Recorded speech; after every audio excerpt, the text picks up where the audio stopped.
Now, working from home is seen as a perk equal to 7% pay rise. That's quite a margin. I don't know if I would agree with that, but that's according to a report by the Productivity Commission that shows some employees are keen to remain working from home permanently. Joining us now is the Productivity Commission Chairman, Michael Brennan. Michael, thanks for your time today. There are plenty of perks to working from home, but there are also downsides. Take us through the pros and cons. So what has really happened during the pandemic, I think, is that it has forced us to experiment with working from home. And on balance, the conclusion of that experiment, not for everybody, but for a lot of people, the conclusion is that it's perhaps worked a little bit better than a lot of both workers and bosses felt that it might. The two things that really come through for employees is both the avoiding of the commute, which is on average in a capital city now about 67 minutes, if you think there and back. But it's also the flexibility that you have to combine paid work with some of the other things that you might need to do around the house or picking the kids up from school, etc.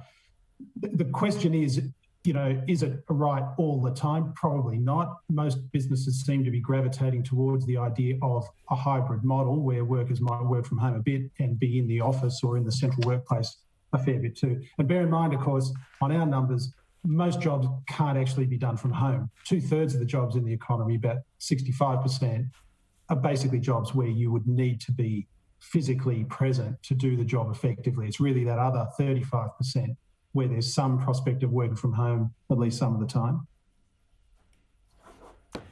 Michael, what does this mean for the shape of our cities going forward?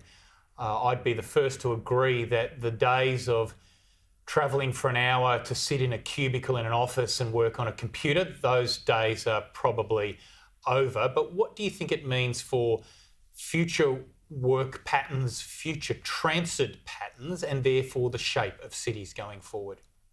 I think it'll be interesting to observe. For the most part, I think most of the more extreme predictions about cities hollowing out or going into a kind of terminal decline, I think that's over the top.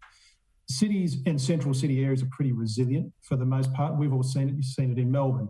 The early 1990s, the city was at a pretty low ebb. It grew to be a much more vibrant and, if anything, a much more important part of the economy over the ensuing 30 years.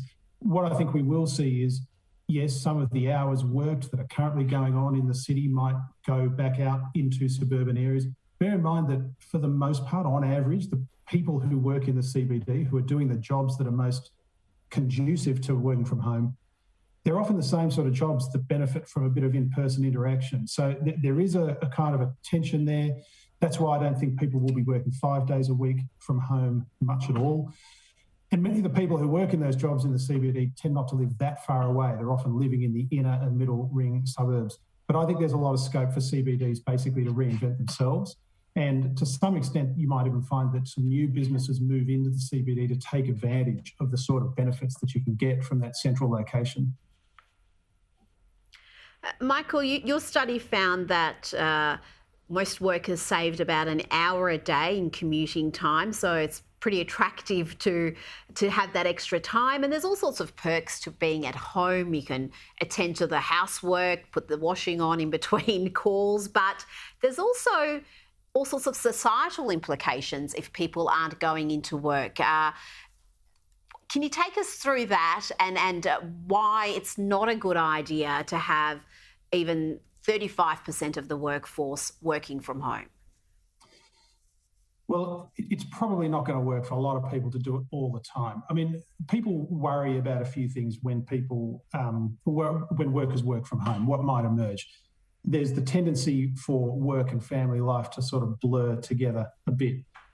There's a tendency for workers to burn out because they're working more than they otherwise might.